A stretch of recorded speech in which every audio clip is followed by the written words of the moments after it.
Hello friends, Radhe Radhe. Welcome to my channel. आप सभी को धनतेरस की बहुत बहुत शुभकामनाएं। आज मैं आपके साथ में शेयर कर रही हूं धनतेरस की सरल पूजा विधि।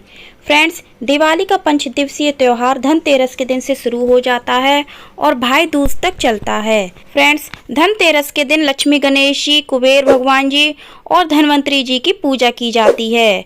तो यहाँ पर हमने चौकी पर लाल कपड़ा बिछाया है और कुबेर भगवान की फोटो को अनाज का आसन दे करके चौकी पर विराजित किया है। आप पुष्पों का आसन दे करके भी विराजित कर सकते हैं। इसके बाद हमने अपने घर की लक्ष्मी गणेश जी की मूर्तियाँ ली हैं। फ्रेंड्स, ये वही मूर्तियाँ होती हैं जो हमारे घर के मंदिर में होती हैं और इन्हीं का पूजन हम प्रतिदिन करते हैं। फ्रेंड्स, धनतेरस के दिन हमें इन्हीं का पूजन करना चाहिए और दिवाली के दिन हम जो लक्ष्मी गणेश जी की मूर्तियाँ लाते हैं उनका पूजन हमें दीपावली के दिन करना चाहिए। इसके साथ ही फ्रेंड्स, अगर आप धातु की मूर्तियाँ लाते हैं तो आपको प्रतिवर्ष नई मूर्तियाँ नहीं लानी पड़ती हैं, लेकिन अगर आप मिट्टी की मूर्तियाँ लाते हैं तो प्रतिवर्ष आपको नई मूर्तियाँ लानी पड़ती हैं। तो चलिए, हमने यहाँ पर लक्ष्मी गणेश जी की मूर्तियों को भी अनाज का आसन दे करके विराजित कर लिया है। अब फ्रेंड्स, चूँकि मेरे पास धनवंतरी भगवान जी की फ़ोटो नहीं है तो हमने उनको सुपारी के रूप में मान करके अनाज का आसन दे करके चौकी पर विराजित किया है। अगर आपके पास उनकी फ़ोटो है तो आप फ़ोटो को अनाज का आसन दे करके चौकी पर विराजित कर सकते हैं। इसके बाद हमने यहाँ पर कुबेर भगवान जी के सामने अनाज का स्वास्तिक बनाया है।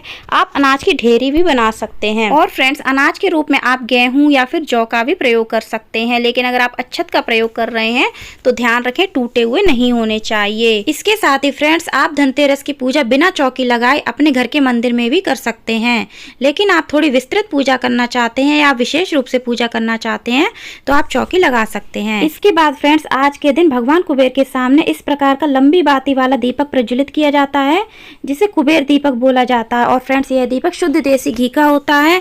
अगर आपके पास इस प्रकार का दीपक नहीं है तो आप मिट्टी का दीपक, जो कि एक मुखी दीपक होता है, उसे आप जला सकते हैं। ध्यान रखें कि उसमें लंबी बाती ही जलाएं। और फ्रेंड्स, आज के दिन आपके घर में जो भी सोने चांदी की वस्तु होती है उसका पूजन आपको जरूर करना चाहिए। आपके घर में जो भी धन होता है उसका पूजन करना चाहिए। आप जो भी नया बर्तन लाते हैं उसका पूजन करना चाहिए।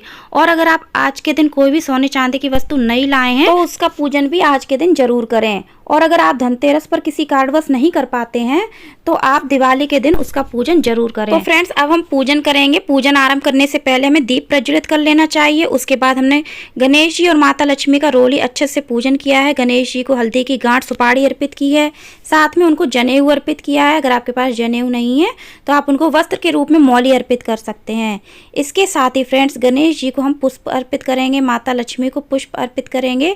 फ्रेंड्स, हो सके तो माता लक्ष्मी को और गणेश जी को आप लाल पुष्प अर्पित करें। उनको गुलाब का फूल, गुलेड़ का फूल या फिर आप कमल का फूल अर्पित कर सकते हैं। उनको लाल रंग के फूल बहुत प्रिय हैं। इसके बाद हमने गणेश जी और लक्ष्मी जी को वस्त्र रूपी मौली अर्पित की है। अब हम कुबेर जी का पूजन कर रहे हैं। कुबेर भगवान का पूजन हम चंदन से करेंगे, फिर हम रोली से करेंगे। तो इस प्रकार से कुबेर भगवान जी की फोटो में जो यंत्र बने हैं उनका पूजन भी हमें करना चाहिए। फ्रेंड्स, अगर आपके कुबेर भगवान की फोटो में यंत्र नहीं है तो आप अलग से बना करके भी आज के दिन पूजा कर सकते हैं। तो इस प्रकार से हमने कुबेर जी का पूजन चंदन से, रोली से और अक्षत से किया है। हम धनवंतरी जी का पूजन भी चंदन, रोली, अक्षत से करेंगे। सभी को हम पुष्प अर्पित करेंगे।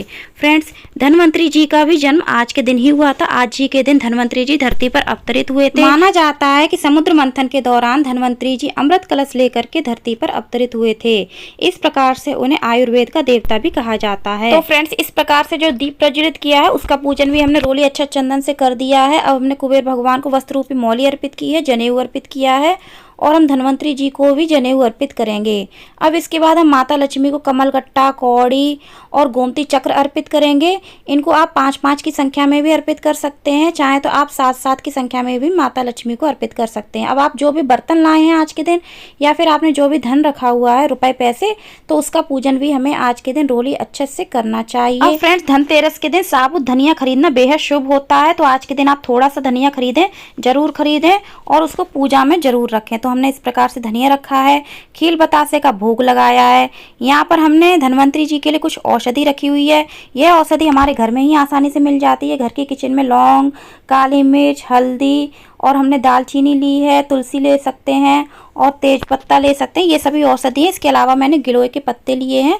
तो आपके घर में जो भी औषधि है आप धनवंतरी जी को अर्पित कर सकते हैं। इसके बाद हमने सभी भगवान को मिठाई का भी भोग लगाया है।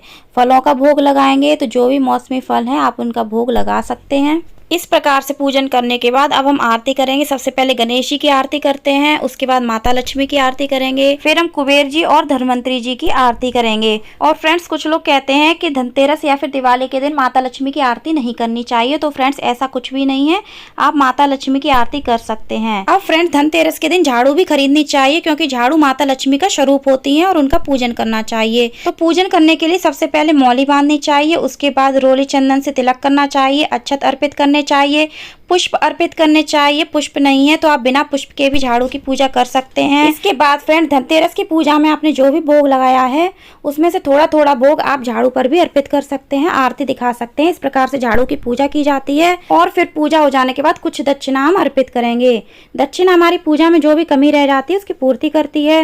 हाथ जोड़ करके प्रार्थना करेंगे, चरण स्पर्श करेंगे, आशीर्वाद लेंगे। भगवान कुबेर के सामने हमने जो दीप प्रज्वलित किया है आप इसको चाहें तो रात भर जलने दे सकते हैं। इसके बाद हमने 13 दीपक लिए हैं छोटे छोटे। ये दीपक आप शुद्ध देसी घी के भी प्रज्वलित कर सकते हैं, सरसों के तेल के भी जला सकते हैं। फ्रेंड्स ये दीपक आप अपने मंदिर के चारों ओर प्रज्वलित कर सकते हैं। धनतेरस की चौकी लगाई है उसके चारों ओर जला सकते हैं। इसके साथ ही आप तुलसी पर दीपक प्रज्वलित कर सकते हैं, जलाशय के पास प्रज्वलित कर सकते हैं। आप अपने घर के मेन गेट पर भी यह दीपक प्रज्वलित कर सकते हैं। इस प्रकार से आपको 13 दीपक प्रज्वलित करने हैं। इसके साथ ही फ्रेंड्स जो बड़ा दीपक है, इसके अलावा जो बड़ा दीपक है चौमुखी वाला, से यम दीपक बोला जाता है। यह किसी किसी के यहाँ धनतेरस के दिन जलाया जाता है और किसी किसी के यहाँ नरक चौदस के दिन जलाया जाता है। तो फ्रेंड्स वीडियो आपको कैसी लगी कमेंट करके जरूर बताना। अच्छी लगी हो तो लाइक करना, ज्यादा से ज्यादा शेयर करना, चैनल को सब्सक्राइब करना, बेल आइकन को प्रेस करना।